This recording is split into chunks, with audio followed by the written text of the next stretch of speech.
नमस्कार, आपण पाहत आहोत पीबीएन महाराष्ट्र। गुरु शिष्याच्या पवित्र नात्याला काळीमा फासणारी एक संतापजनक घटना धरणगाव शहरात उघडकीस आली आहे।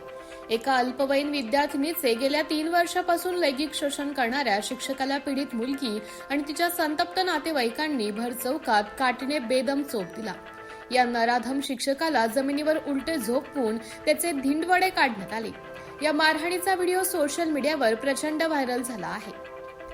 मिळालेल्या माहितीनुसार राहुल अहिरे असे या नराधम शिक्षकाचं नाव आहे। त्याने संबंधित अल्पवयीन विद्यार्थिनीचे काही खासगी फोटो आणि व्हिडिओ काढून ठेवले होते। ते सोशल मीडियावर व्हायरल करण्याची धमकी देत तो गेल्या 3 वर्षापासून या मुलीवर अत्याचार करत होता। शिक्षकाच्या जाचाला आणि लैंगिक शोषणाला कंटाळा आलेल्या पीडित मुलीने अखेर घरच्यांना हा प्रकार सांगितला।